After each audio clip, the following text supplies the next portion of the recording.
প্রথমে তিনটে প্রশ্ন আপনারা সবাই লিখে নিন। সকালবেলা তো ইন্ডিয়ান অ্যাস্ট্রোলজির উপরে চারটা প্রশ্ন তৈরি করেছিলাম, পাঁচটা প্রশ্ন তৈরি করেছিলাম। তার মধ্যে চারটা প্রশ্নের বিষয়ে আলোচনা হয়েছে এবং হচ্ছে সলিউশন হয়েছে। সেই সাথে আপনার হচ্ছে নবাংশের নিয়ে আপনাদের হচ্ছে যে ঘাটতিটা ছিল, আশা করছি সেই ঘাটতিটা আপনাদের পূরণ হয়ে গেছে। তো এখন হচ্ছে আমাদের হস্তরেখার স্যার কি আসেনি? টিটুদার স্যার কি আছে? না, এগুলো তো নাই।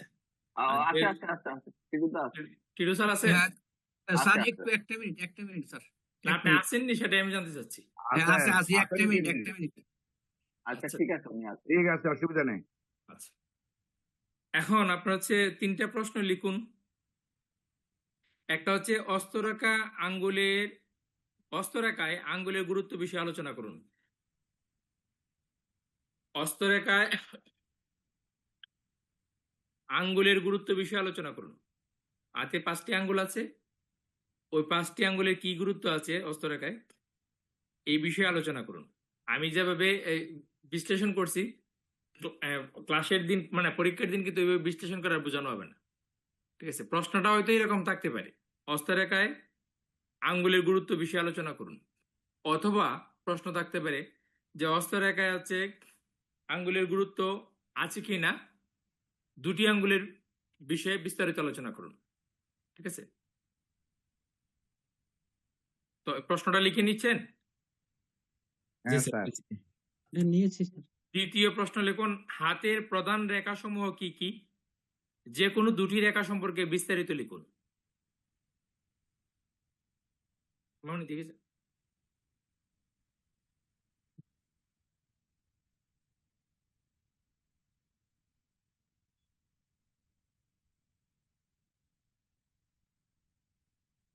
আচ্ছা, স্যারও তো বোধহয় হস্তরেখায় আপনাদের ক্লাসে ছিলেন না? গুরুজি নিছিলেন না হস্তরেখার উপরে ক্লাস দিছিলেন?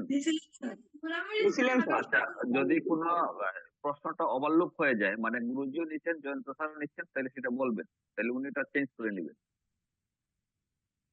আচ্ছা, হাতের প্রধান রেখাসমূহ কি কি? যে কোনো দুইটি রেখা সম্পর্কে বিস্তারিত লিখুন।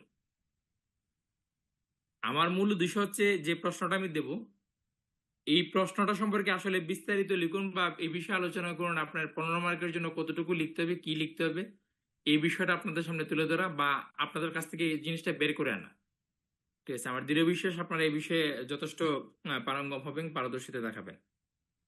3 নম্বর প্রশ্ন, নিউমারোলজি বিষয়ে ড্রাইভার নাম্বার, কন্ট্যাক্ট নাম্বার এবং অ্যাঞ্জেল নাম্বার, এই তিনটি সংখ্যায় আমরা যে যে গ্রহ পাব, সেই গ্রহ বিষয়ে ব্যক্তি সম্পর্কে আমরা কি কি ধারণা পোষণ করব, কেন পোষণ করব এবং কিভাবে ব্যক্তির জীবনের সাথে তা হচ্ছে ফলাদেশ আকারে ব্যক্তিকে বলবো আর কি। প্রশ্নটা মনে হয় একটু জটিল হয়ে গেছে। মানে আমাদের যে নিউমারোলজিতে ড্রাইভার নাম্বার আছে, কন্ট্যাক্ট নাম্বার আছে এবং অ্যাঞ্জেল নাম্বার আছে, এই যে তিনটা নাম্বার আছে, তিনটা নাম্বারতে আমরা তিনটা গ্রহ পাবো।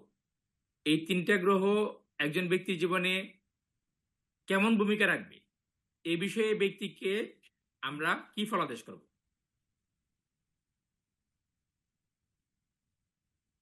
আপনাদের ক্লাস নাম্বার কত চলতেছে? 57। 57 চলতেছে এখন। এখন 57 না? জি স্যার। আচ্ছা, হ্যাঁ ঠিক আছে, ওকে। প্রশ্নটা লিখছেন? 3 নম্বর প্রশ্নটা। 4 নম্বর প্রশ্ন হচ্ছে 13/7/2024 তারিখে অনুষ্ঠিত পরীক্ষায় অংশ আরেকবার। নেওয়া আপনার ফলাফল কেমন হবে? আপনার জন্ম তারিখ অথবা আপনার নাম অথবা আপনার রোল নাম্বারের সাথে সমন্বয় করে বিস্তারিত লিখুন।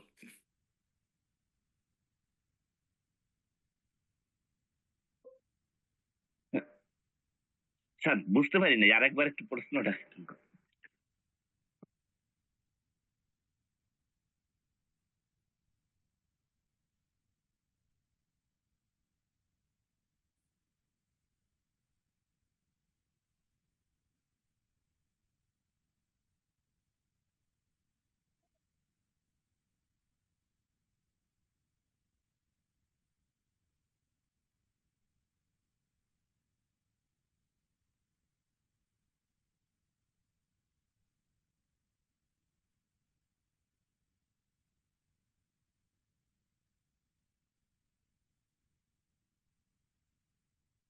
প্রশ্নটা হচ্ছে 13/4/2026 তারিখে তো আপনাদের হচ্ছে অস্তরক এবং মানে পামিস্ট্রি এবং নিউমারোলজির পরীক্ষা হবে।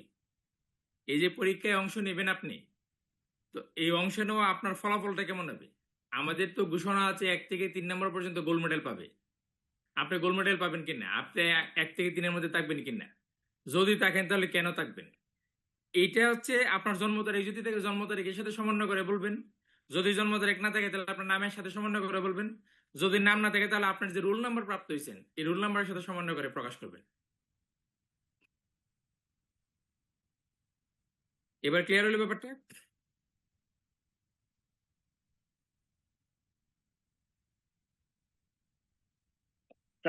প্রথমেই প্রশ্নটা আমি প্রথমটা বুঝতে পারছিলাম না, নেটে সমস্যা ছিল। প্রশ্নটা প্রথম যে একটা প্রথমবার আমি প্রথম যেটা বলছি এখন এটাই বলছি। 13/4/2026 তারিখে অনুষ্ঠিত পরীক্ষায় অংশ নেওয়া আপনার ফলাফল কেমন হবে, কেন হবে? আপনার জন্ম তারিখ অথবা আপনার নাম অথবা আপনার রোল নাম্বারের সাথে মিল রেখে ফলাদেশ করুন। মানে পরীক্ষায় আপনার রোল নাম্বার কত হবে, আপনি কত নম্বর হবেন, আপনি পাস করবেন না ফেল করবেন, আপনি স্বর্ণপদক পাবেন কিনা, এই জিনিসটা ফলাদেশ আপনি করবেন। কারণ আপনি যদি আপনার নিজের ভাগ্য গণনা না করতে পারেন তাহলে আর হচ্ছে মানুষের ভাগ্য কেমনে গণনা করবেন?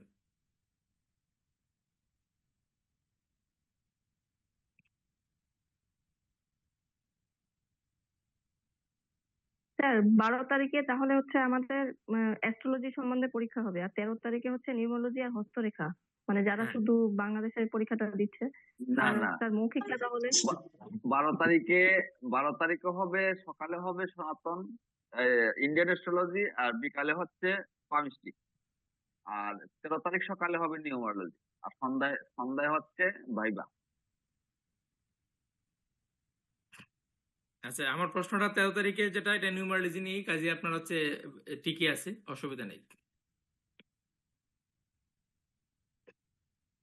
তাহলে প্রশ্ন কয়টা হলে এই পর্যন্ত? 4টা। প্রশ্ন হচ্ছে 4টা। আচ্ছা, এই 4টা নিয়ে তো আমরা আলোচনা করবো, আপনাদের সবাই হচ্ছে রেসপন্স করবেন আর কি। ঠিক আছে, সবাই রেসপন্স করবেন, যারা পরীক্ষার্থী আছেন সবাই রেসপন্স করবেন। আচ্ছা, এখন প্রশ্ন হচ্ছে মানে আপনাদের কি এমন কোনো বিষয় আছে যে বিষয়টা আমরা হচ্ছে সকালে তো ধরেন আপনারা হচ্ছে আমি নিজের থেকে নবাংশ বিষয়ে আপনাদের সামনে আলোচনা তুলে ধরলাম, আপনাদের কি অন্য কোনো বিষয় আছে যে বিষয়টা আপনারা হচ্ছে জানতে চান বা এই বিষয়টা আলোচনা করলে ভালো, বা কোনো এই পর্যন্ত ক্লাসে কোনো বিষয় যা আপনাদের হচ্ছে হৃদয়ঙ্গম হচ্ছে না, স্পেশালি বুঝতে পারছেন না, যে বিষয়টা নিয়ে আমি আছি, নীরু স্যার আছে, টিটু স্যার আছে, আপনার ইন্ডিয়ান অ্যাস্ট্রোলজি হোক, পামিস্ট্রি হোক, আর হচ্ছে নিউমারোলজি হোক, কোনো বিষয়ে কোনো ধরনের দ্বিধাদ্বন্দ্ব কোনো কিছু আছে?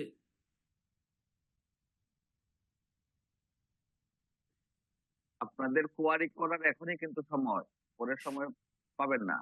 এমন কোন যে প্রশ্নটার আনসার আপনাদের আবার জানা উচিত, আরেকটু আলোচনা দরকার, সেই প্রশ্নটা এখানে তুলে ধরেন।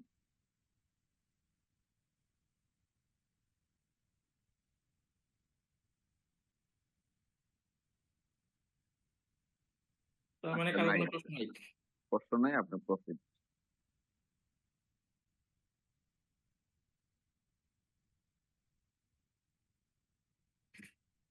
প্রথম যে প্রশ্নটা করলাম, হস্তরেখায় আঙ্গুলের গুরুত্ব বিষয়ে আলোচনা করুন। কাকে দিয়ে শুরু করব, কে করবেন? হ্যান্ড রাইজ করুন তো, কে কে আনসার করবেন আমার সাথে। যারা যারা কি করবো? হ্যান্ড রাইজ করবেন শুধু তাদেরকে ডাকবো ধারাবাহিকভাবে। আমি করবো স্যার। আর আমি বলতে চাই কিন্তু এখানে হাত খুঁজে ওই যে পাচ্ছি না। আপনারা হ্যান্ড রাইজ করুন, মানে যে কোনো বেসে। এই যে প্রদীপ্ত প্রাপন বালা হ্যান্ড রাইজ করলো, আর কি করলো, ওইরকম ভাবে হ্যান্ড রাইজ করুন, সেটে যে হ্যান্ড রাইজ করুন। সঞ্জয় কুমার সরকার, আর কেউ কিন্তু করবেন এটা না? তো আমি পারি না। স্বপনদা পারবেন না? স্বপনদাকে ধরে নিলাম আমি। তো এই ইয়েটা স্যার পারবেন। হ্যান্ড আর রাইজ কেউ? হ্যাঁ, হ্যান্ড রাইজ খুঁজে যমুন কল করলো, আর কে? স্যার সুকান্ত। সুকান্ত বাবু হ্যান্ড রাইজ তো দেখতে পাচ্ছি না। হাত কোথা দিয়ে দেয় স্যার আমি। হ্যাঁ হ্যাঁ, বিষ্ণু মহন্ত করলো। হিমাংশু বাবু, হিমাংশু মিত্র, আর কে সাহস করছেন দেখি। প্রদীপ্ত প্রাপণ, সঞ্জয় কুমার সরকার, জুমুর পাল, বিষ্ণু মহন্ত, না। আর কেউ আন্ডারেস করলো না। স্যার আমার হাত খুঁজে পাচ্ছি না স্যার। সুকান্ত এই যে সুকান্ত বাবু রত্নবাবু আর কথা বললো, বাবু বাবু সুকান্ত বাবু, হিমাংশু বাবু হিমাংশু বাবু করলো। পোস্টে এমনি দেখাইছে আর কি, হাত দেখাইছে, কিন্তু হাত আচ্ছা। মনে স্যার, করতে পারছে না। হ্যাঁ, কিন্তু স্যার আপনি একজনের নাম প্রস্তাব করেন, একটু একটু বলুক, তারা হয়তো আপনার কেন থেকে তো বলবে। আলোচনায় সুকান্ত আসতে বাবু আর হচ্ছে হিমাংশু বাবু হ্যান্ড রাইজটা প্রদর্শন করতে পারে নাই। আচ্ছা, তাদের দিয়ে শুরু করি। হুম। প্রথমে হচ্ছে, যেহেতু এই বেজের ক্লাস, প্রথমে সুকান্ত বাবু বলুন, হস্তরেখায় আঙ্গুলের গুরুত্ব বিষয়ে আলোচনা করুন। প্রথম কথা হচ্ছে আঙ্গুলের গুরুত্ব আছে কিনা, আর এই বিষয়টা বলবেন। আমি যা প্রশ্ন করবো তার উত্তর দিবেন, এর বাইরে কিছু যাওয়ার দরকার নেই। স্যার হস্তরেখায় আঙ্গুলের গুরুত্ব অপরিসীম স্যার, এগুলো এক কথা উত্তর, মানে অবশ্যই গুরুত্ব রয়েছে আর কি। থাকলে আপনি হচ্ছে ইন্ডেক্স ফিঙ্গার, এই ফিঙ্গার, ইন্ডেক্স ফিঙ্গার, জি স্যার বুঝতে ইন্ডেক্স পারছি। ফিঙ্গারের গুরুত্ব নিয়ে আপনার কথা বলুন। ইন্ডেক্স ফিঙ্গার আমাদের হস্তরেখার ভিতরে ইন্ডেক্স ফিঙ্গারের গুরুত্ব অত্যাধিক, কারণ এই আমরা ইন্ডেক্স ফিঙ্গার দ্বারা এটা বোঝাই যে এটা বৃহস্পতির ক্ষেত্রের আঙ্গুল, এবং এই আঙ্গুলে যে তিনটা পর্ব রয়েছে, এই তিনটা পর্ব আমরা মেষ, বৃষ এবং মিথুন, এই তিনটা রাশিকে আমরা দেখতে পারি। এবং এই আঙ্গুলের আকার থেকে আমরা অনেক কিছু বিবেচনা করতে পারি। ওই আঙ্গুল সামনের দিকে বাঁকানো আছে কিনা, আঙ্গুল পিছনের দিকে হেলানো আছে কিনা, আঙ্গুল রাহুর দিকে গেছে কিনা, বা আঙ্গুলটা শনির দিকে চলে আসছে কিনা। সাউন্ড ডিস্টার্ব হচ্ছে, বাচ্চারা কথা বলছে, কার কার কোন জায়গা থেকে? আচ্ছা বলুন। হ্যাঁ, এই আঙ্গুলটা মানে প্রত্যেক যে চারটা দিকে গেলেই 4 রকমের ফলাফল দেয়। এবং এই আঙ্গুলের প্রতিটা পর্বে যে ছোট ছোট শিরার যে দাগ রয়েছে এইভাবে, এটা থাকা শুভ দিক। এবং এই এই লম্বা দাগ, লম্বা দাগ। লম্বা দাগ, এবং এই লম্বা দাগ থেকে শুভ দিক আমরা বিবেচনা করি। এবং যদি আড়াআড়ি দাগ থাকে সেক্ষেত্রে আমরা এটাকে খারাপ হিসেবে বিবেচনা করি। এবং কোন পর্বে এই আড়াআড়ি দাগটা রয়েছে এটার মাধ্যমে বুঝতে পারে যে আমরা ওই রাশিটার সমস্যা হতে পারে। এবং এখানে যে আঙ্গুলের গিটের আকৃতি দেখে আমরা কিছুটা বিবেচনা করতে পারবো। মানে এবং যদিও আঙ্গুলের প্রশ্ন করেছেন, তারপরে কালার একটা বিষয় আছে, কালারের বিষয়টা দেখে আমরা কিছু বিবেচনা করতে পারি। মানে স্যার আমি সংক্ষেপে শুধু পয়েন্ট গুলো তুলে ধরলাম আর কি। ঠিক আছে। হিমাংশু বাবু, হাতে কনিষ্ঠ আঙ্গুলের গুরুত্ব কি সেটা বলুন। নমস্কার স্যার। হ্যাঁ, নমস্কার। স্যার আমি 5টা আঙ্গুলের গুরুত্বই বলতেছি স্যার। না না, আপনি এই কনিষ্ঠ আঙ্গুলের গুরুত্ব বলুন। তাকে একটা বলেছে, একটাই বলুন। স্যার কনিষ্ঠ আঙ্গুল মূলত আমাদের হলো বুধকে নির্দেশ করে, বুধ গ্রহকে নির্দেশ করে, যেটা হলো যোগাযোগ ক্ষেত্রকে বোঝায়। কনিষ্ঠ আঙ্গুল যদি আপনার তিল বিন্দু যদি না থাকে, সোজা থাকে, কাটাকাটি না থাকে, তাহলে জাতকের বুদ্ধি যোগাযোগ ব্যবস্থা ভালো থাকে। কনিষ্ঠ আঙ্গুল আপনার যদি কনিষ্ঠ আঙ্গুলের পর্বগুলো লম্বালম্বি ভাবে যে রেখাগুলো থাকে তা যদি থাকে, তাহলে সেই জাতক বন্ধুত্ব সুলভ আচরণ, ভালো যোগাযোগ ব্যবস্থা থাকে।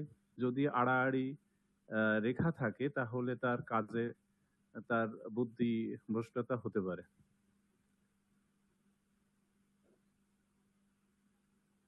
দেখুন, যদি মানে প্রশ্ন করা হয় যে 1 মিনিটের ভিতরে হচ্ছে বলুন, তাহলে দ্রুত বলতে হবে। তো দ্রুত বলতে হলে হচ্ছে দ্রুত চিন্তা করতে হবে। ঠিক আছে? যেমন ইন্ডেক্স ফিঙ্গার নিয়ে সুকান্ত বাবু বলছেন, খুব সুন্দর বলছেন, মানে আমার কোনো আপত্তি নাই। বা আপনি বলছেন বুধের আঙ্গুল নিয়ে, আপনি খুব সুন্দর বলছেন। তো আর একটু বেটার উপস্থাপন করতে পারবেন আপনারা। ঠিক আছে? যেমন ধরেন, ইন্ডেক্স ফিঙ্গার হচ্ছে বৃহস্পতির আঙ্গুল। ঠিক আছে? বৃদ্ধাঙ্গুলির পাশে এই আঙ্গুলের অবস্থান।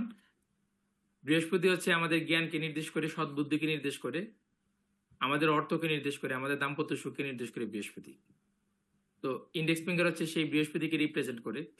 ইন্ডেক্স ফিঙ্গারটি আপনার হচ্ছে হাতে সচরাচর মধ্যমা যে আঙ্গুল থাকে সেই আঙ্গুলের চেয়ে একটু ছোট হয়, কিন্তু অনামিকা যে আঙ্গুল আছে সেই আঙ্গুলের সমপরিমাণ হয়ে থাকে তার উচ্চতা, অথবা সেটা ক্ষেত্রবিশেষ অনামিকার চেয়ে ছোট হয়। যদি ইন্ডেক্স ফিঙ্গারটি সর্বোচ্চ লম্বা হয়, অর্থাৎ যদি হাতের মধ্যে কারো হাতে ইন্ডেক্স ফিঙ্গারটি সবচেয়ে বেশি বড় হয়, অর্থাৎ মধ্যমার্থেও যদি বড় হয়, তাহলে যেহেতু বৃহস্পতি হচ্ছে কর্তৃত্বকারক গ্রহ, তাহলে ব্যক্তি অত্যন্ত কর্তৃত্বপরায়ণ হয়। তো অতিরিক্ত কর্তৃত্বপরায়ণতা অনেক সময় নিষ্ঠুরতার জন্ম দেয়। তাহলে সেই ক্ষেত্রে এই ধরনের ব্যক্তির মধ্যে কিছু না কিছু নিষ্ঠুরতা থেকে থাকবে। যদি সেটি অনামিকা আঙ্গুলের সমপরিমাণ হয়, যেহেতু বুদ্ধি এবং জ্ঞানকে ইন্ডেক্স ফিঙ্গার মানে ইয়ে করে রিপ্রেজেন্ট করে, তাহলে আপনার হচ্ছে ব্যক্তি যেমনটা সম্মান চাইবে তেমনি ভাবে আপনার হচ্ছে সে জ্ঞানকেও একই খাতারে রাখবে। অর্থাৎ জ্ঞানের জন্য সম্মান হারাবে না, আর সম্মানের জন্য জ্ঞান হারাবে না। ঠিক আছে? যদি অনামিকা আঙ্গুলের চেয়ে সেটা নিচু হয়, তাহলে আপনার অর্থ চাইতে সে সম্মানকে বেশি গুরুত্ব দেবে। আর যদি অনামিকা আঙ্গুলের চেয়ে ইন্ডেক্স ফিঙ্গারটি বড় হয়, তাহলে সম্মানের চাইতে বেশি অর্থটাকে গুরুত্ব দেবে। ঠিক আছে? যদি অনামিকা ইন্ডেক্স ফিঙ্গারটি আপনার হচ্ছে শনির আঙ্গুলের দিকে বাঁকা হয়ে থাকে, শনি জানি আমরা কর্মকারক গ্রহ, বৃহস্পতি হচ্ছে জ্ঞানের কারক গ্রহ, তো ব্যক্তি হচ্ছে কর্মের দ্বারা জ্ঞান লাভ করবে। ঠিক আছে? কর্মক্ষেত্রে ব্যক্তি হচ্ছে কঠোর পরিশ্রম হার্ডওয়ার্কের দ্বারা সে জ্ঞান লাভ করবে। আবার যখন বৃহস্পতির আঙ্গুলটি শনির দিকে বাঁকা থাকবে, তখন আমরা এটা বুঝতে পারবো যেহেতু বৃহস্পতি কর্তৃত্বের কারক গ্রহ, কিন্তু শনি হচ্ছে প্রজার কারক। তো প্রজার দিকে যখন হচ্ছে এই বৃহস্পতির আঙ্গুলটি আপনার হেলে থাকবে, তখন হচ্ছে ব্যক্তির কর্তৃত্বপরায়ণতা অনেকটাই ম্লান হয়ে যাবে। অর্থাৎ ব্যক্তি সেই পর্যায়ে আর কর্তৃত্ব প্রদর্শন করতে পারবে না। সেক্ষেত্রে যেহেতু দাম্পত্য সুখের কারক হচ্ছে বৃহস্পতি, সন্তানের কারক হচ্ছে বৃহস্পতি, সেক্ষেত্রে ব্যক্তির সন্তান তার ঠিকমতো কথা শুনতে নাও পারে, ব্যক্তির সহধর্মিণী তার কথা ঠিকমতো নাও শুনতে পারে, এবং ব্যক্তির যে আত্মীয় কুটুম্ব আছে বা ব্যক্তির অধীনস্থ যে কর্মকর্তা কর্মচারী থাকবে, তারা ক্ষেত্র বিশেষ তার কথাবার্তা সেই অর্থে গ্রাহ্য করতে নাও পারে। তো যদি এইরকম ভাবে উপস্থাপন করেন তাহলে আর একটু ভালো হবে, নাকি মানে আগে যেটা হয়েছে সেটাই ভালো?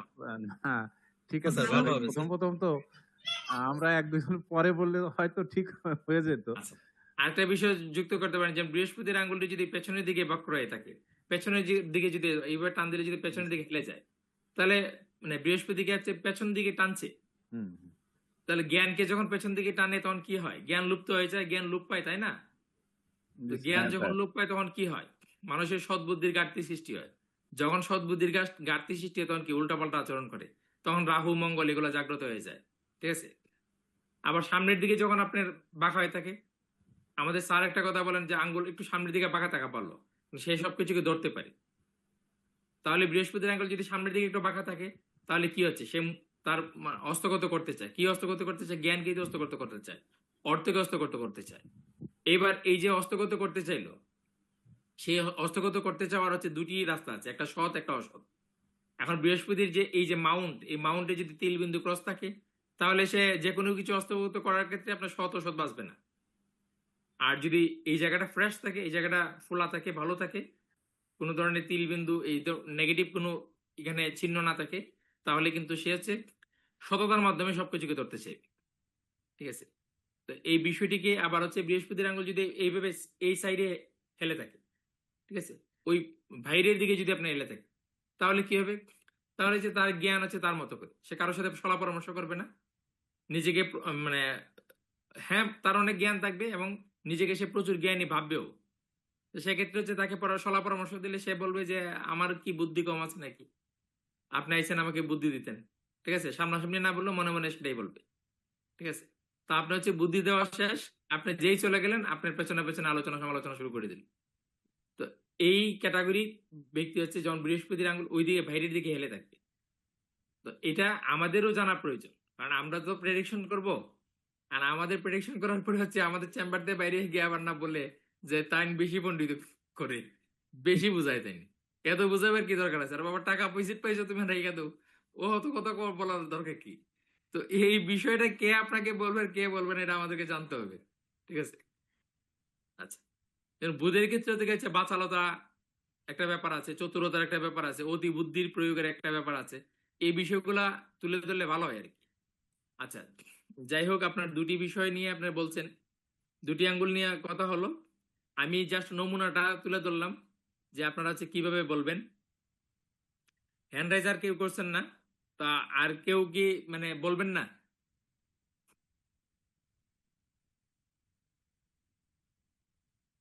আচ্ছা, যারা হ্যান্ড রাইজ করছেন তারা বলুন। প্রদীপ্ত প্রাপন বালা, আপনি মধ্যম আঙ্গুল নিয়ে বলুন। প্রণাম স্যার।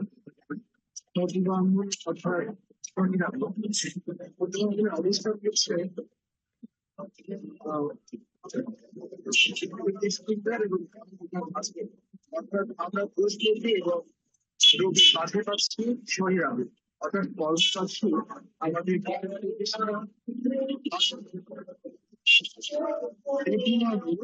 আপনার নেটওয়ার্কে সমস্যা, বলা না বলে কি হচ্ছে? শোনা যাচ্ছে না স্যার ভালো। সেক্ষেত্রে আমরা শনির সবল করছি। আর অপরদিকে মধ্যম আঙ্গুল যদি সুস্থ না বা তারপরগুলি সেক্ষেত্রে আমরা আপনার নেটওয়ার্ক ভালো না, বোঝা যাচ্ছে না। আপনার নেটওয়ার্ক ভালো না, বোঝা যাচ্ছে না। আমি অন্য কারো কাছে যাচ্ছি, ঠিক আছে? আপনার হ্যান্ড রাইজ আউট করে নিন। সঞ্জয় কুমার সরকার, আপনি বলুন। স্যার কোনটা বলবো? এই মধ্যম আঙ্গুল নিয়ে বলুন। প্রদীপ্ত বাবুর এটা বোঝা যায়নি, ওনার নেটওয়ার্কের সমস্যা। স্যার মধ্যমা আঙ্গুলটা হচ্ছে, এটা মূলত হচ্ছে শনিদেবের আঙ্গুল। তো এই আঙ্গুলটা থেকে আমরা যে জিনিসটা বিচার করি সেটা হচ্ছে, এই আঙ্গুলটা যদি কোনো জাতকের অনামিকা এবং তর্জনী আঙ্গুলের থেকে তুলনামূলক একটু খাটো থাকে, তাহলে জাতকের ভিতরে পাগলামির একটা লক্ষণ থাকতে পারে। পাশাপাশি এই আঙ্গুলে যদি কোথাও কোনো তিল বিন্দু ক্রস না থাকে এবং শনির পর্বতটা যদি ফোলা অবস্থায় থাকে, তাহলে আমরা প্রাথমিক অবস্থায় ধরে নিতে পারি যে এই জাতক মোটামুটি একজন মানে সুখী একজন মানুষ এবং তার জীবনটা একটু সহজভাবে চলছে আর কি। আর স্যার আর বলতে পারতেছি না। শনি হচ্ছে প্রথমত, আপনি শনির কারো কথা নিবেন, নিলে হচ্ছে প্রশ্নের আনসার করা দেখবেন একদম ইজি। কিরকম একদম ইজি? শনি হচ্ছে বাস্তবতা কারক একটা গ্রহ, ঠিক আছে? একদম রিয়েলিটি যেটা, সেটা হচ্ছে শনির কাছ থেকে আমরা পাই। তো যেহেতু শনির আঙ্গুল, যদি শনির আঙ্গুলটি স্ট্রেইট হয়, সোজা হয়, তাহলে ব্যক্তি বাস্তববাদী হবে, ঠিক আছে? আবেগ, ইমোশন, এগুলো হচ্ছে তার মধ্যে একটু কম থাকবে। তো যখন সোজা হবে শনির আঙ্গুলটি, তখন সে বাস্তববাদী হবে। তেমনি ভাবে যখন আঙ্গুলটি সোজা হবে, তখন সে কর্মে তৎপর হবে। যখন শনির আঙ্গুল অ্যাক্টিভ হবে, অর্থাৎ কর্মে তৎপর হবে, তখন বিলম্বে ফলদাতা হবে। তার মানে হচ্ছে তার জীবনে উন্নতির যে ব্যাপারটা, সেটা মধ্যবয়সের পর হবে। শনির আঙ্গুল আপনার হচ্ছে যদি বৃহস্পতির দিকে এলে থাকে, তাহলে হচ্ছে আপনার সে জ্ঞানের মাধ্যমে কর্মে উন্নতি করবে। আর যদি রবির দিকে হেলে থাকে, তাহলে ক্রিয়েটিভিটির মাধ্যমে সে কর্ম উন্নতি করবে, ঠিক আছে? তো এক্ষেত্রে আপনাকে বলে দিতে হবে প্রত্যেকটা আঙ্গুলের ক্ষেত্রে আছে। যেমন রবির দিকে শনির আঙ্গুলটি হেলে আছে, ক্রিয়েটিভিটি, তাহলে ক্রিয়েটিভিটির বিস্তারিত কিছু দেখতে গেলে আবার শুক্রের ক্ষেত্রটা দেখতে হবে, ঠিক আছে? তো পরিশেষে লিখে দিবেন যে হচ্ছে সম্পূর্ণ অস্তরেখা বিচার করা প্রয়োজন। কেন প্রয়োজন সেটা লিখে দিবেন। যেমন রবির শনির ক্রিয়েটিভিটি, সে ক্রিয়েটিভ কর্মে অংশ নেবে কিনা, বা এই কর্মের দ্বারা তার জীবন পরিচালিত করবে কিনা, এই বিষয়টা বুঝতে হলে আমাদেরকে শুক্রের আঙ্গুলের জায়গায় দেখতে হবে, আমাদেরকে চন্দ্রের আঙ্গুলের জায়গায় দেখতে হবে, ঠিক আছে? তো এই ইত্যাদি বিষয়ে সিদ্ধান্ত নিতে গেলে আমাদের সম্পূর্ণ অস্তরেখাটি আসলে দেখতে হবে। বিষ্ণু মহন্ত বাবু, অনামিকা আঙ্গুল নিয়ে বলুন।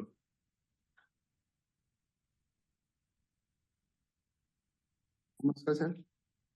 হ্যাঁ, নমস্কার স্যার, অনামিকা আঙ্গুল আমাদের সম্ভবত রবিকে বোঝায়, ঠিক আছে? অনামিকা আঙ্গুলে আমাদের 3টি পর্ব থাকে, প্রত্যেকটি পর্বতে 3টে করে রাশি থাকে। একটি হলো কর্কট, সিংহ, আর একটি হলো কন্যা।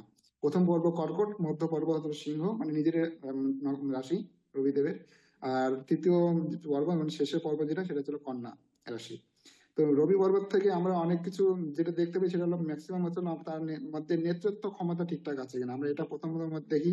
তারপর দেখি তার এই আঙ্গুলটা যদি খুব একটা ছোট হয় বা খুব তিল জাল চিহ্ন বিশিষ্ট যদি এই পর্বতের মধ্যে থাকে আর কি, এই তিনটে আঙ্গুল, তিনটি যে পর্ব আছে রবি পর্বতে, এখানে যদি কোনো রকম অশুভ চিহ্ন থাকে, তিল জব এর ধরনের জাল চিহ্ন যদি থাকে, তালচা অবস্থা যদি থাকে, ঠিক আছে, তার একটু গর্ত বা ডাবানো এই ধরনের জিনিস থাকে, তাহলে মনে করতে হবে সে ব্যক্তির যে ক্যারিয়ার জীবন তা একটু হচ্ছে হলো সমস্যার মধ্যে দিয়ে আছে। সমাজে তার খুব একটা নাম বা যশ খ্যাতি খুব একটা তার থাকছে না প্রায়। তাছাড়াও নৃত্যশীলে তার একটু কমই আছে। তাছাড়াও তার মধ্যে যেটা বিশেষ ব্যাপার সেটা হলো অন্যের উপর নির্ভরশীল ম্যাক্সিমাম তাকে থাকতে হয়, অনেক সময় তাকে সমাজে অপমান অপদস্থ হতে হয়।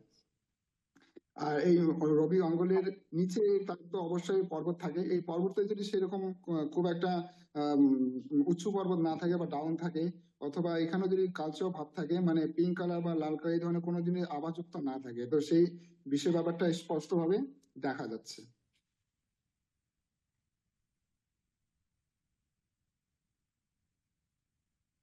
Sir mute. জুমা চৌধুরী, হাতের প্রধান রেখা সমূহ কি কি?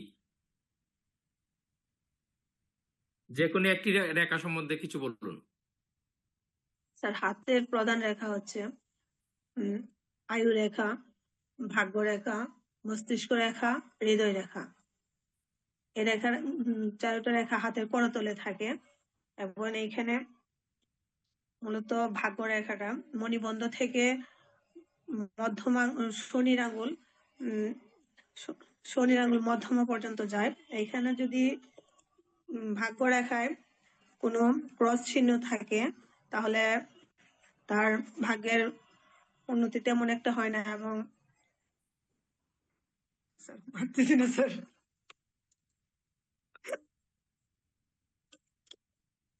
আচ্ছা শুনেন, একটা কথা বলে রত্নবাবু, হ্যাঁ স্যার বলুন।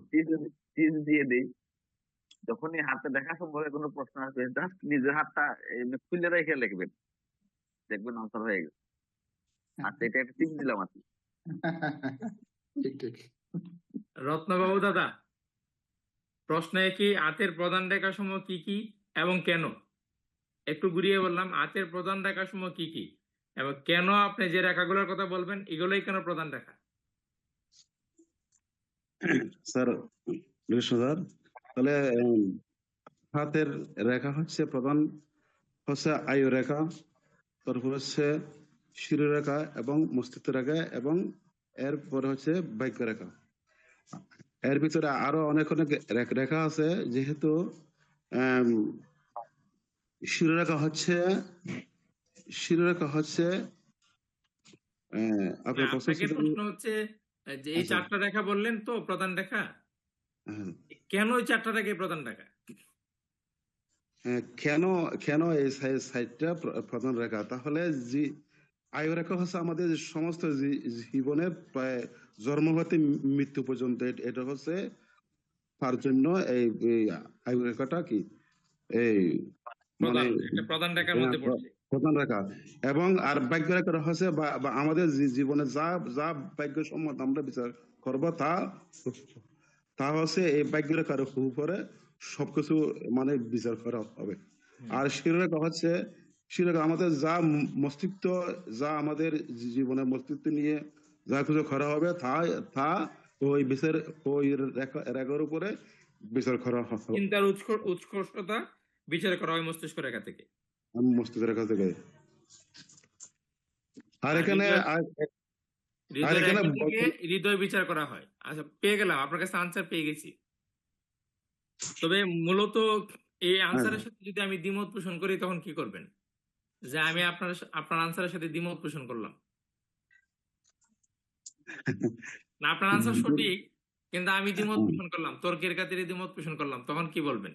কেউ আপনার আনসারটাকে কেন দ্বিমত পোষণ করলাম, আমি দ্বিমত পোষণ করার কারণে অন্য কোনো আনসার করতে পারবেন কেউ? সুভাষ দা, মঠবাড়িয়া। রত্নবাবু দাদা সঠিক আনসার করছে কিন্তু আমি দ্বিমত পোষণ করলাম। এবার আমাকে সন্তোষজনক আর কোনো আনসার করতে পারেন? গুরুদেব পারা যাবে, এক ওনার জন্মছক থেকে পারা যাবে, না হলে ওনার চরিত্র সম্পর্কে যদি জানা থাকে তাই বলা যাবে যে আপনি তো লোক হিসাবে ভালো না, এই জন্য আপনার হৃদয় রেখা খারাপ, বা আপনি তো না, লোক হিসাবে ভালো, এই আমি জন্য তো আপনার হৃদয় এটা বলি নাই, আমি এটা বলি নাই। আমি বলছি আয়ু রেখা, হৃদয় রেখা, ভাগ্য রেখা, মস্তিষ্ক রেখা, 4টি প্রধান রেখা। তো এই 4টি প্রধান রেখা আমিও জানি, আপনিও জানেন, আমাদের রত্নবাবু বলরাম দাদাও জানে, জমা চৌধুরীও বলছে, সেও জানে। তো প্রধান 4টি রেখা যেহেতু আমরা সবাই জেনে মেনে নিলাম, আমি মানলাম 4টি প্রধান রেখা। তো কি কারণে 4টি প্রধান রেখা? তো উনি বিশ্লেষণ করলো, আয়ু রেখা হচ্ছে আমাদের সম্পূর্ণ জীবনকে দেখে, ভাগ্য রেখা হচ্ছে আমাদের জীবনের যে পেছনে ব্যাকডোর যেটা, সেটা হচ্ছে ব্যাকবোন যেটা, সেটা হচ্ছে আমাদের ভাগ্য। আর মস্তিষ্ক রেখা হচ্ছে আমাদের চিন্তার উৎকর্ষতা। হৃদয় রেখা হচ্ছে আমাদের হৃদয়, আমাদের মনকে রিপ্রেজেন্ট করে। তো এই কারণে হচ্ছে 4টি প্রধান রেখা। এটাও সত্য, এই কারণে 4টি প্রধান রেখা। কিন্তু আমি এটার সাথে দ্বিমত পোষণ করছি। স্যার এর আমার বাইরে কি, এর আমার বাইরে একটা আপনি কিছু বলতে পারেন? স্যার আমার একটা মনে হয় স্যার, বলবো? হ্যাঁ বলুন। স্যার এটা প্রধান রেখা হওয়ার কারণ হচ্ছে হাত খুললে আমরা এই রেখাটা দেখতে পারি, এবং বেশিরভাগ লোকের হাতে এই 4টে রেখা আছে। হ্যাঁ, আমি আসলে এই অ্যান্সারটা যাচ্ছিলাম। প্রধান রেখা আমরা বলবো যাদের হাতে কোনো ধরনের রেখা থাকে না, কোনো রেখা নাই, হাত করলে অন্তত এই 4টি রেখা পাওয়া যায়। ভাগ্য রেখার একটা লেজ থাকে, মস্তিষ্ক রেখা একটা তাকেই, হৃদয় রেখা একটা তাকেই, আয়ু রেখা একটা তাকেই, হ্যাঁ কোনো রেখা নাই। একদম হাত একদম প্লেন, ঠিক আছে, একদম স্বচ্ছ প্লেন, কিন্তু তার হাতে 4টি রেখা থাকে। এই জন্য হচ্ছে এটি প্রধান রেখা। যেহেতু 90% মানুষের আরো উপরে 90% উপরে মানুষের হাতে হচ্ছে এই 4টি রেখা থাকে, এর জন্য এটি প্রধান রেখা। ঠিক আছে, ঠিক আছে। আচ্ছা। সুমন দেব, হাতের এই 4টি প্রধান রেখার যে কোনো একটি রেখা সম্পর্কে কি বলবেন?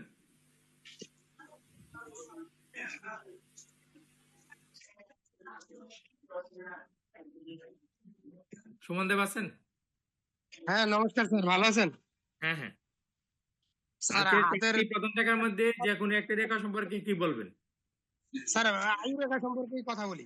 আয়ু হ্যাঁ রেখাটা বলবেন। শুরু হয় আহ, বৃহস্পতি এবং বৃহস্পতি এবং রাহু ক্ষেত্র থেকে শুরু করে শুক্র একটা রিং আকারে আহ, আহ, কবজি পর্যন্ত এটা শেষ হয়, এবং এটা থেকে বিভিন্ন বয়স নির্ণয় করা হয়। সাধারণত শনি এবং তর্জনী আঙ্গুলের মাঝামাঝি থেকে বয়স বয়স 25 বছর, এভাবে বয়সটা কাউন্ট করা হয়। আবার আয়ু রেখা থেকে যেসব ঊর্ধ্ব রেখাগুলো উঠে, ওই সমস্ত রেখা সাধারণত জাতকের জীবনে শুভ সূচনা এবং উন্নতি বোঝায়, এবং উন্নতি এবং প্রতিষ্ঠানে কর্তৃত্ব এবং ভালো পদ পাওয়া এবং অর্থ সমৃদ্ধি এগুলা বোঝায়। কিন্তু এই রেখাগুলো যখন নিচের দিকে আয়ু আয়ু রেখা থেকে নিচের দিকে যেগুলো, এগুলা সাধারণত পতন কিংবা বিদেশ ভ্রমণ বোঝায়। স্যার আমার এদিকে স্যার খুব সাউন্ড হচ্ছে স্যার, হয়তো আমি ভালোভাবে বলতে পারি না স্যার। ঠিক আছে স্যার, এতটুকুই স্যার। আচ্ছা, তো রেখা তো 4টা, আপনি হৃদয় রেখা এই আয়ু রেখা নিয়ে কেন বললেন?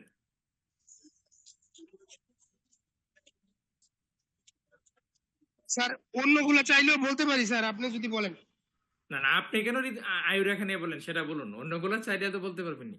আপনি আয়ু রেখা নিয়ে কেন বললেন সেটা বলুন। আয়ু রেখা যেমন হচ্ছে এই পর্যন্ত যে প্রশ্ন করা হলো তার মধ্যে হচ্ছে ইন্ডেক্স ফিঙ্গার নিয়ে আমি কথা বললাম, ঠিক আছে। আর আমাকে প্রশ্ন করতে পারেন যে আপনি কেন হচ্ছে এতগুলা মানে আনসার করলো সবাই, এর মধ্যে ইন্ডেক্স ফিঙ্গার নিয়ে কেন কথা বললেন? তো আনসার হচ্ছে আমি ইন্ডেক্স ফিঙ্গারটা একটু ভালো বুঝি, আমার কনফিডেন্ট লেভেলটা খুব ভালো হয় ইন্ডেক্স ফিঙ্গারের ক্ষেত্রে, মানে ফিঙ্গারের ক্ষেত্রে। এই আঙ্গুলের ক্ষেত্রে আমার হচ্ছে আত্মবিশ্বাস বেশি, আমি মনে করি যে আঙ্গুল নিয়ে আমি খুব ভালো বলতে পারি, এর জন্য হচ্ছে আমি এই আঙ্গুলটা নিয়ে বলছি। তো আপনার হচ্ছে ওইভাবেই বলতে হবে। যদি আপনি কাউকে আপনার আত্মবিশ্বাস ফুটাই তুলতে চান, তাহলে আয়ু রেখার উপরে আমার দক্ষতা বেশি, ঠিক আছে। আয়ু রেখার উপরে আমার দক্ষতা বেশি, এটাকে আমি পছন্দ করি, আমি এটা নিয়ে বেশি আপনার গবেষণা করি, ঠিক আছে। এই কারণে হচ্ছে আয়ু রেখাটা নিয়ে আমি বললাম। স্যার আসলে আমি এটা বলার পর দেখা গেল স্যার উনি আবার একটু বেশি করে কঠিন কঠিন প্রশ্ন করা শুরু করে দিল। ঠিক আছে, আপনি যখন বেশি বুঝেন বা বেশি জানেন, চ্যালেঞ্জ নেবেন না আপনি, আপনি চ্যালেঞ্জ নেবেন না। চ্যালেঞ্জ না নিলে আপনার হচ্ছে কিসের জ্যোতিষ? চ্যালেঞ্জ তো আপনাকে নিতে হবে। চ্যালেঞ্জ তো নিতে হবে আপনাকে, আর না হলে আমার মতো বলতে হবে যে আমি হস্তরেখা জানি না। ঠিক আছে, আমি ক্লাসে বলি না যে আমি স্যার হস্তরেখা জানি আরেকটা না। কথা আছে, স্যার আরেকটা হ্যাঁ, কথা বলুন। হুম। স্যার, আমি দেখা যায় যে আমার কথার মধ্যে একটু মানে থাইমা থাইমা কথা বলি, এবং সেটা বাহু বলরাম দাসও একই। এখানে সাধারণত যদি রবি আরে চন্দ্র এবং বুধ যদি একসাথে থাকে তাইলে এই সমস্যাটা হয়। এটা কি ঠিক স্যার? আচ্ছা, এটা নিয়ে পরে আলোচনা করবো না, কারণ আজকে হচ্ছে এই বিষয় নিয়ে আলোচনা গেলে আপনার হচ্ছে যে কোনো বিষয় আলোচনা করতে গেলে অন্তত 15 মিনিট সময় তো লাগে। তো আজকে এটা নিয়ে আর নষ্ট করে লাভ নেই। যখন প্রশ্ন আহ্বান করছিলাম তখন যদি বলতেন যে এই বিষয়টা নিয়ে একটু আলোচনা করে দিন, তাহলে হচ্ছে আলোচনা করতাম। তো যখন প্রশ্ন আহ্বান করি তখন হচ্ছে আপনারা ঘুমাই থাকেন। আচ্ছা, দিলীপ সূত্রধর আছেন? আপনি তো পরীক্ষাই দিবেন না। আচ্ছা, চয়ন রায়। স্যার স্যার নমস্কার। হ্যাঁ, নমস্কার। আমাদের মিঠুন রায় গোপালগঞ্জ আজকে ভিডিও অন করছেন দেখা যায়। আনসার করবেন? আপনাকে জি তো কল স্যার। করলে মানে আছে হ্যাঁ না এটাও বলেন না। স্যার এখানে নেটওয়ার্কের সমস্যা, দুইটা লাইন তারপরে সমস্যা, মানে ফোন এখন চার্জ আপনার কথা ফুল খুব চার্জ স্পষ্ট হয় না শুনতে পাচ্ছি। এখন। যতক্ষণ পর্যন্ত নেটওয়ার্কটা স্পষ্ট আছে এর মধ্যে বলুন, 13/4/2026 তারিখে যে নিউমারোলজি পরীক্ষা হবে, এই পরীক্ষায় আপনার হচ্ছে রেজাল্ট কি হবে? 1 নম্বর হবে নাকি 20 নম্বর হবে? কতজন পরীক্ষা দেয়? পরীক্ষা কতজনে দেয়? আপনার পরীক্ষা দিয়েছেন তো? না না আমি পরীক্ষা দিচ্ছি না স্যার। আপনি দিচ্ছেন না পরীক্ষা? না দিলে আপনার না। প্রশ্ন আনসার লাগবে না এই মুহূর্তে। ঠিক আছে, রতিন চক্রবর্তী আপনার পরীক্ষা দেন? নমস্কার স্যার। হ্যাঁ, নমস্কার। আপনি কি পরীক্ষা দেন? জি স্যার। আচ্ছা, পরীক্ষা দিলে আপনি বলুন 13/4/2026 তারিখে যে নিউমারোলজি পরীক্ষা হবে, এই পরীক্ষায় আপনার ফলাফল কি হবে? কত নম্বরে আপনি থাকবেন এবং কেন থাকবেন? 11, 12, 13, 14, 15, 16, 17, 18। 13 তো স্যার হচ্ছে ড্রাইভার নাম্বার 4 রিপ্রেজেন্ট করতেছে স্যার রাহুকে। আর হচ্ছে টোটাল করলে 4 4 10 টোটাল হচ্ছে 18 9 শনি। হিমাংশুবাবু মিউট করে হিসাব করেন। হ্যাঁ, রতিনবাবু বলেন, আপনি বলেন। ড্রাইভার নাম্বারটা হচ্ছে স্যার, ড্রাইভার হচ্ছে 4 রাহুকে রিপ্রেজেন্ট করতেছে, আর স্যার হচ্ছে কন্ট্যাক্ট নাম্বার হচ্ছে 9, এটা স্যার রিপ্রেজেন্ট করতেছে শনিকে। এখন স্যার রাহু শনি, আমি যেহেতু স্যার শনির জাতক, পরীক্ষা মোটামুটি ওই দিন ভালো হইতে পারে স্যার। রাহু হচ্ছে আশা আকাঙ্ক্ষার প্রতীক, সেক্ষেত্রে মানে ই দিবে স্যার, ড্রাইভ করবে আর কি। সেক্ষেত্রে মোটামুটি স্যার ভালো হওয়ার কথা আর কি, আশা করি আর কি।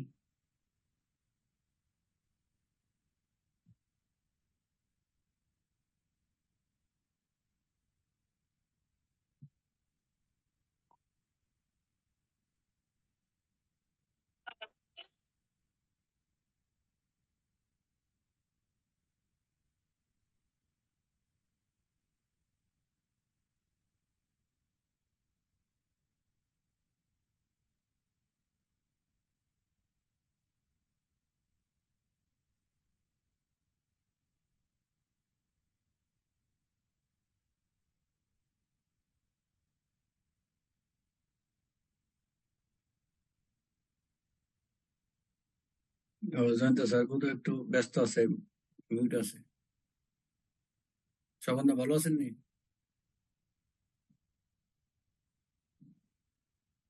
নেটওয়ার্কও সমস্যা করতেছে প্রচুর। হ্যাঁ স্যার।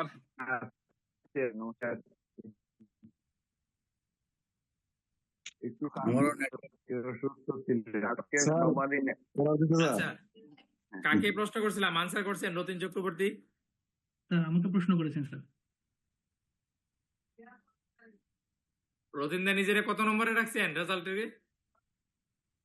স্যার আমার তো এখানে মানে এইটাই প্রথম, মানে এই 1 বছর ধরে শিখতেছি, তো সেই হিসাবে কি বলবো, চেষ্টা করবো স্যার।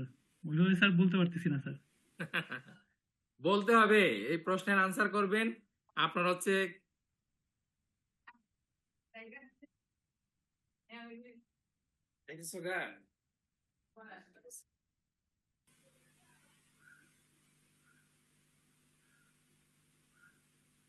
আপনার যে 13 তারিখটা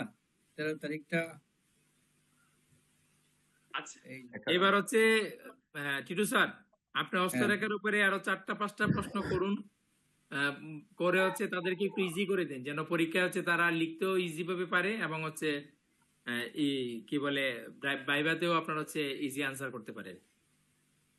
একটু বড় প্রশ্ন করুন যেন হচ্ছে আপনার ইয়ে করতে পারে আর কি, লিখিত পরীক্ষার ধারণাটা নিতে পারে আর কি। আপনি স্যার তিনটা এই প্রশ্ন করুন। রথিন বাবুর বিশ্লেষণটা একটু মনে হয় ভুল হয়ে গেছে। মানে আমরা হলো 4 এবং 9 এর কম্বিনেশন পেয়েছি রাহু এবং মঙ্গলের। তো উনি বলছে রাহু এবং শনি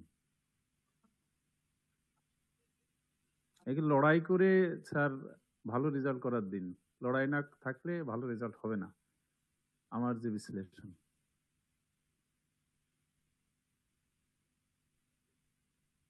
ঠিক আছে। আচ্ছা, এই হস্তরেখার উপর আর কারো কোশ্চেন আসেনি এই জানার মতো, যা যা বুঝেন না তারা এরকম প্রশ্ন করতে পারবে না, আপনি প্রশ্ন করুন। আপনি হচ্ছে কি ধরনের প্রশ্ন আসতে পারে এরকম একটা নমুনা প্রশ্ন দেন 2টা, দিয়ে হচ্ছে আচ্ছা, তাদের যেমন কাছে আলোচনা নেন। ধরেন দৈবরেখা কাকে বলে বা দৈবরেখা কোথা থেকে উৎপন্ন হয়, দৈবরেখার বৈশিষ্ট্য কি, এটা আসতে পারে। তারপরে হস্তরেখা থেকে আপনি বিবাহ নির্ণয় কিভাবে করবেন বা স্যার আপনি দাম্পত্য। যেটা বলছেন এটা তারা লিখিনি, দৈব রেখা যেটা বলছেন এটা প্রশ্নটা লিখিনি, আপনার 4টা প্রশ্ন লিখান তারপরে হচ্ছে আলোচনা করুন। আগে জেনে নিন দৈব রেখার ব্যাপারটা লিখছে কিনা। লাস্টের জায়গাটা লেখা হয় নাই, কোথা থেকে উৎপন্ন তার পড়েছে। প্রশ্নগুলো লিখে আগে নিন প্রশ্ন না, আগে প্রশ্ন কিন্তু লিখো। স্যার আগে প্রশ্নগুলো বলে দিন তারপর আলোচনা করুন। দৈবরেখা, তারপরে আপনার হস্তরেখার মধ্যে একটা গুরুত্বপূর্ণ রেখা হইল এই বিবাহ রেখা। সেটা না প্রশ্ন করতে বলছে আপনাকে, প্রশ্ন আমি করার জন্য বলছে, প্রশ্নটা ক্লিয়ার। বলতে দৈবরেখা আপনারা কিভাবে দৈব বুঝবেন কাকে বলে একজনের স্যার, এরকম বিবাহ একটা রেখা প্রশ্ন থেকে করেন। আপনি কিভাবে বুঝবেন দাম্পত্য সুখ হবে কিনা। একটা সহজ প্রশ্ন আসতে পারে কিন্তু এটা বিস্তারিত বলতে হবে। এটা হায়ারের জন্য প্রযোজ্য হইতে পারে। হ্যাঁ, আর একটু সহজ প্রশ্ন করেন, আর একটু সহজ করেন। বিবাহ রেখা থেকে আমরা বিবাহ বিচ্ছেদ হবে কিনা আমরা কিভাবে বুঝবো।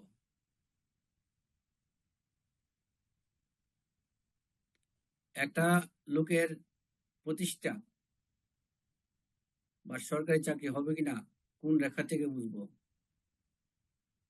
না জয়ন্ত স্যার বলছিল আপনাকে না, এটাই 4টা প্রশ্ন তো, এভাবে প্রশ্ন আসতে পারে, প্রশ্ন আসতে পারে। হ্যাঁ 4টা প্রশ্ন প্রশ্ন আসতে পারে। আগে প্রশ্ন কোথা লিখেন। থেকে কিভাবে কখন আসবে এটা তো এই বিগত দিনে দেখবেন, এটার বেসিকটা জানা থাকলে সব। তাহলে প্রশ্ন আসতে পারে আপনার মণিবন্ধ রেখার গুরুত্ব কি। 5টা প্রশ্ন তো বললাম।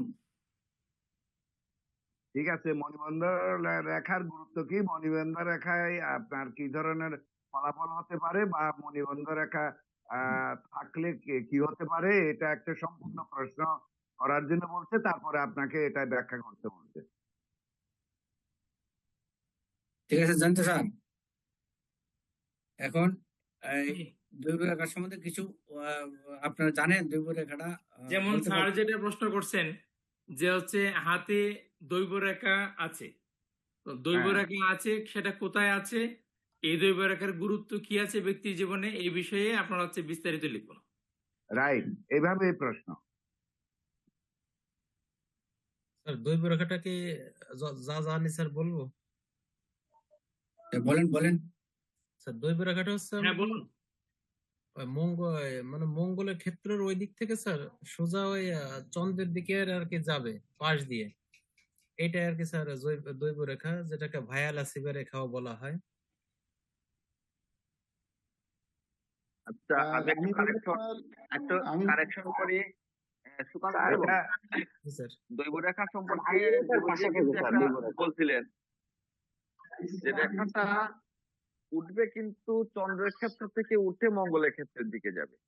তার মানে চন্দ্রের ক্ষেত্রের দিকটা মোটা হবে, মঙ্গলের ক্ষেত্রের দিকটা চিকন হবে। জি স্যার। মঙ্গলের ক্ষেত্র থেকে উঠে কিন্তু চন্দ্রের দিকে আসবে না। এটা কিন্তু গুরুজি বলছিলেন, আপনাদের খেয়াল আছে হ্যাঁ কিন্তু হ্যাঁ একটা স্যার, ওই কথা চন্দ্র বলছিলেন। থেকে উঠে হলো আপনার মঙ্গলের মঙ্গলের দিকে দিকে যাবে। যাবে। স্যার স্যার এটাই রাইট।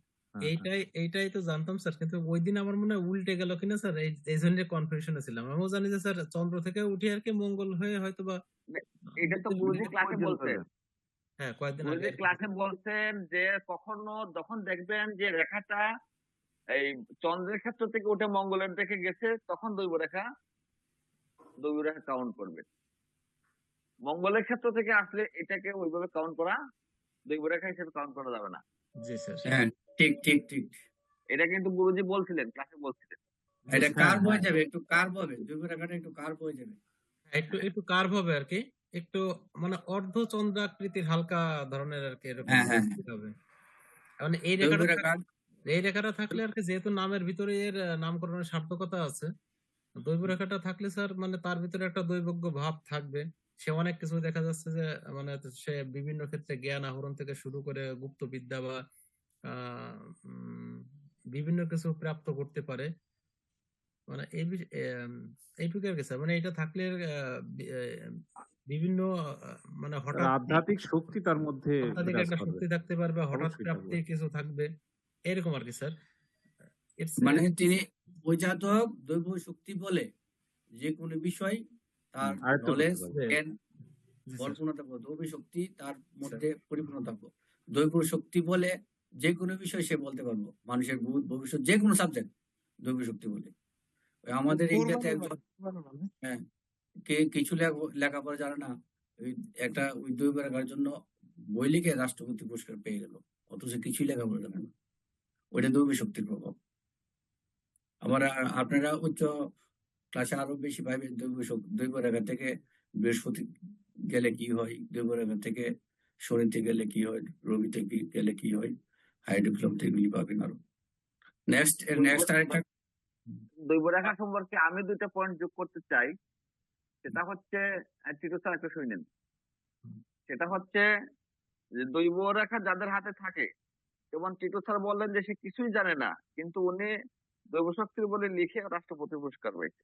যাদের হাতে দৈবরেখা থাকে তারা খেয়াল করবেন, বেশিরভাগ ক্ষেত্রে তারা কিন্তু স্বপ্নে প্রাপ্ত জিনিস পায় না। মানুষ স্বপ্নে পায়, হ্যাঁ ওই লোক কিন্তু ঘন ঘন স্বপ্ন দেখে এবং স্বপ্নের জিনিস কোনো জিনিস প্রাপ্ত হয়। দৈবরেখার মূল প্রভাবটা আসে স্বপ্নে, ওইখান থেকে সে প্রাপ্ত হয়। মানে ওই যেটা দৈব যেটা প্রাপ্ত হয় সেটা স্বপ্নে আসে। এটা কিন্তু দৈবরেখার একটা বিশেষ পয়েন্ট, এটা খেয়াল রাখবেন। আমি এখনো স্যার কারো হাতে দৈব রেখাটা দেখিনি। দেখেন নাই, কিন্তু খেয়াল আমিও করবেন দেখিনি, আমিও দেখিনি। জানছি যারা দৈব রেখা ভাগ্যবান ব্যক্তি ছাড়া মনে হয় স্যার নেই। আমার মায়ের হাতে আমারও আছে তো দৈব আছে রেখা। আছে পড়ে নাই। এ নাই বলিয়েন না, আছে। রেখা আপনার তো মায়ের হাতে আছে, আছে? মানে আমি দেখিনি সেটা আর কি স্যার। সঞ্জয় দাদা বাবুর মায়ের হাতে আছে? স্যার দৈব রেখা থাকলে হ্যাঁ বোঝা স্যার যায় আছে স্যার। ঘটনার পরে কি ঘটবে তাইলে সেটা। আপনার মাকে বলবেন যে উনি স্বপ্ন জিজ্ঞাসা করবেন যে উনি খুব স্বপ্ন দেখে কিনা, বা যে জিনিসগুলো স্বপ্ন দেখে সেটা বাস্তব হয়ে যায় কিনা, ওই ঘটনা মিলে যায় কিনা, ওগুলো আপনি ক্রস চেক করে নেবেন। তাইলে আপনার এই জিনিসটা সম্পর্কে আপনি ক্লিয়ার হয়ে যাবেন। জি স্যার, এটা মিলে যায় স্যার, যাদের দৈব রেখা আছে তারা স্বপ্ন দেখলে মিলে যায়। হ্যাঁ, মুখ দিয়ে যা হ্যাঁ, বলে তা কারণ হয় অনেক ক্ষেত্রে। ঠিক আছে, আমি- দৈব রেখা আমি সম্বন্ধে হলো। পাইছি। নেক্সট আমি Next একটা আসেন। পাইছি স্যার দৈব এরকম। রেখা থাকলে মানুষের যেটা কোন ঘটনার পরে কি ঘটতে পারে সেটা বলতে পারে, সে আগ থেকে অনুমান করতে পারে। সেটা তো পারেই, তো ওই যে দেখবেন যে স্বপ্নের রূপ রূপ বা স্বপ্ন প্রাপ্ত ওষুধ পায় না ওনাকে, বেশ করে ওই আবহাওয়াটা তার দৈব জ্ঞানটা ওই স্বপ্ন থেকে বেশি আসে। সেটা খেয়াল, এটা একটা পয়েন্ট। কিন্তু স্বপ্ন দেখবে, এই জাতক স্বপ্ন দেখবেই, স্বপ্ন দেখবে, স্বপ্ন নিয়ে ইন্টারেস্ট হবে, এই করবে সেই দৈব করবে, রেখা এটা খেয়াল। থাকলে যেটা হয়, যেমন ধরেন আমি হচ্ছে কোনো কারণে ইমাংশু বাবুর এখানে গেলাম, তো ওনার স্কুলে বসে ওনার পাশাপাশি বসে কথা বলতেছি, হঠাৎ করে আমার মধ্যে একটা ফিলিংস আসলো যে আমি হচ্ছে হয়তো ইতিপূর্বে কোনো এক সময় এখানে আসছিলাম, এই চেয়ারে বসছিলাম, এবং এখানে পাশাপাশি বসে ইমাংশু বাবুর সাথে কথা বলছিলাম। হঠাৎ করে এরকম মনে হলো, তাহলে আমি তো প্রথম হচ্ছে ইমাংশু বাবু কোন জায়গার যেন মাগুরা স্যার। মাগুরা মাগুরা তো আমি মাগুরা কিন্তু স্যার। কখনো মাগুরা যাই নাই। তো হঠাৎ করে আমি মাগুরা গেলাম, তো কথা বলার মধ্যে হঠাৎ করে আমার একটা এরকম অনুভূতি হলো যে আমি হচ্ছে হয়তো ইতিপূর্বে এখানে এসেছি এবং ইমাংশু বাবুর সাথে কথা বলেছি, ঠিক একই প্লেসে বসে এখানে কথা বলেছি, এরকম একটা অনুভূতি, মানে পরিচিত মহল মনে হচ্ছে আমার।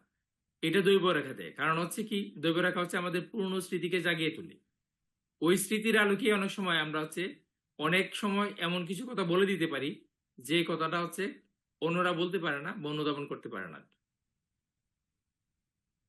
আমাদের হচ্ছে যে স্মৃতিশক্তি, ধরেন আপনার হচ্ছে, আমি একটা ক্লাসের আগে বলছিলাম যে আমরা হচ্ছে, যেমন আমরা হিন্দুরা হচ্ছে মরে গেলে আমাদের দেহটাকে পুড়িয়ে দেওয়া হয়।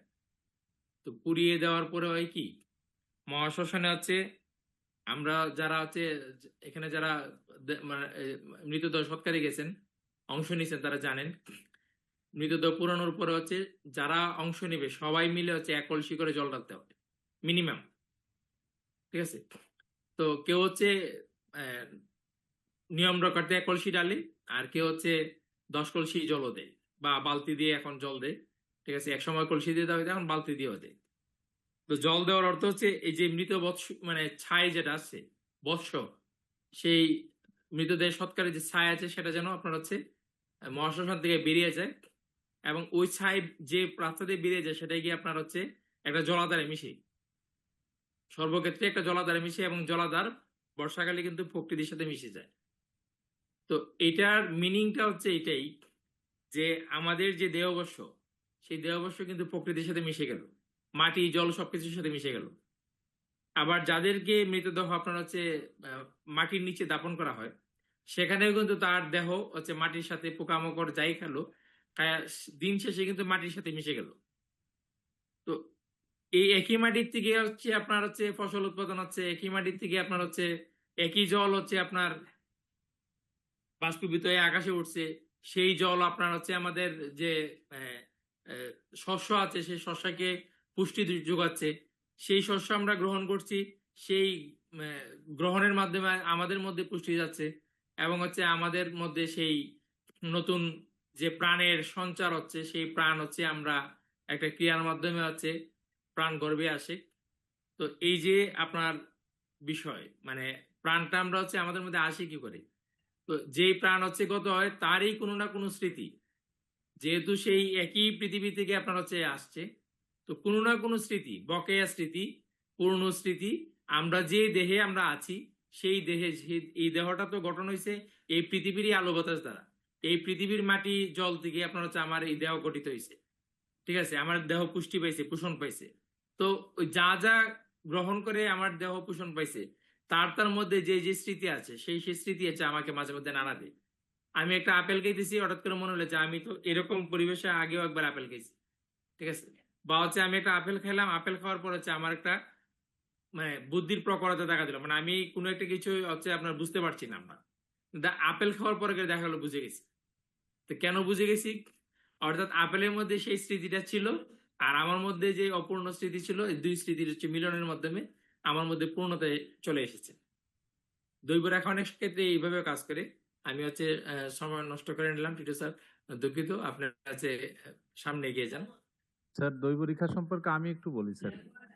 হ্যাঁ বলুন স্যার। দৈব রেখা যদি ভালো থাকে, মানে কাটাকাটি তিল চিহ্ন যদি মুক্ত থাকে, তাহলে এরা ভাগ্যের সহায়তা পায়, সঠিক সময়ে সঠিক সুযোগ পেয়ে থাকে, কর্মজীবনে উন্নতি পায়, সমাজে সম্মান বৃদ্ধি পায় এদের।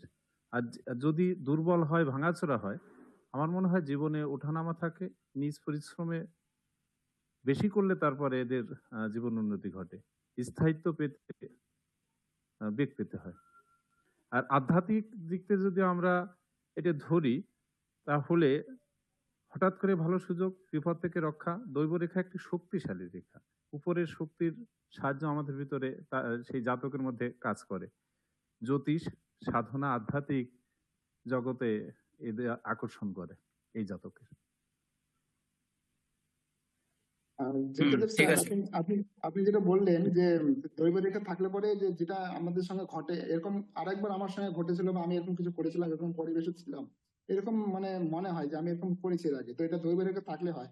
তো দৈব রেখা না থাকলেও কি এরকম কখনো ঘটতে পারে যে দৈব রেখা নেই তবুও তার সঙ্গে এরকম ঘটনা ঘটছে, যে রাতে স্বপ্ন দেখছে যেটা সত্যি যাচ্ছে, বা অনেক সময় মনে হয় যে আমি এই পরিবেশে এরকম এই মানুষগুলোর সঙ্গে এতদিন ছিলাম, এই ঘটনাই আমি এর আগে ঘটেছিলাম, আর সেম ঘটনা আমি এখন আরেকবার পুনরাবৃত্তি করলাম, এরকম ঘটনা হতে পারে কি? ওদের রেখা না থাকলে এমন হ্যাঁ হচ্ছে, দাদা, এমন হতে পারে? এই যদি আপনারা অনুমতি দেন এই প্রশ্নের উত্তরটা আমি দিয়ে দিই। হ্যাঁ হ্যাঁ, দিন দিন। মানুষের তিনটে জিনিস থাকে: চেতন, অবচেতন, অতিচেতন। অতিচেতন মানে আমার আগেও জন্ম হয়েছিল, ভবিষ্যতেও জন্ম হবে, এখনো হবে, কিন্তু মানুষের মধ্যে কিন্তু এই ত্রিকাল দর্শী জিনিসটা থাকে, কম বেশি থাকে। ওই জেকেদেব স্যার কিন্তু বললে গেছে জিনিসটা, হ্যাঁ ওই একই কথা। ওটা তিনটাই মানুষের মধ্যে থাকে। অনেক সময় স্বপ্ন দেখছে কিন্তু ওই স্বপ্নটা খাটিয়ে যায়, ওরা আমি ভবিষ্যতে একদিন অনেক আগে ওই ওই ওই জায়গায় ছিলাম, ওই কাজ করছি, আমার অবচেতনে রয়ে গেছে। হ্যাঁ, আবার ভবিষ্যতে এটা হবে, এ জন্ম না পরের জন্মে হইবে, ওটা অতিচেতন। ওই চেতন ওটা আমার জীবনে রয়ে গেছে। আর বর্তমানে চেতন, এই তিনটা মিলিয়েই আমাদের স্বপ্ন হয়। স্বপ্নতে তিনটা জিনিস লাগে। শুনেন, এই জন্য- আপনারা আমরা এখনো আমাদের মূল যে বিষয় আজকের, আপনার স্যার, পরীক্ষাটা কিভাবে ভালো হবে, ঠিক স্যার আছে? আপনাদের কি কি স্যার প্রশ্ন, টিরুদাস স্যার, কি কি আপনাদের আমার একটু প্রশ্ন আছে, এই প্রশ্নের উত্তরটা দিয়ে দেবেন। ওই গুরুদেব করাইছিল কিন্তু মনে নাই যে দৈব রেখা না থাকলে মানুষ দৈব গয় ওই বৃদ্ধাঙ্গুল দিয়ে কোন বৃদ্ধাঙ্গুলে কোন জায়গায় কোন জন চিহ্নটা থাকে, এটা একটু আমাকে একটু শিখাই দেবেন। গুরুদেব করাইছিল কিন্তু এটা মনে নাই। হ্যাঁ, যে বিষয়ে আজকের আলোচনা, আপনার পরীক্ষার প্রস্তুতিটা কিভাবে ভালো হবে, কি ধরনের প্রশ্ন আসতে পারে, এই বিষয়ের মধ্যে সীমাবদ্ধ থাকেন। তাইলে সবাই পরীক্ষাটা যাতে ভালো হয়, এই সীমাবদ্ধ থেকে প্রশ্ন রাখেন, সুন্দর হবে। ঠিক আছে? ঠিক আছে। হ্যাঁ স্যার, ঠিক আছে। নেক্সট এইভাবে প্রশ্ন আসতে পারে যে আপনারা ভাগ্যরেখা কোথায় কোথায় থেকে উৎপন্ন হয়, এভাবে আসতে পারে। এবং যে কোনো একটি ভাগ্যরেখার বিস্তারিত ফলাফল বর্ণনা করেন। আবার এভাবে প্রশ্ন আসতে পারে, ভাগ্যরেখা না থাকলে কি মানুষের প্রতিষ্ঠা পায় না, না পাই? আপনি নিজের মতামত লিখুন। এভাবে আসতে পারে।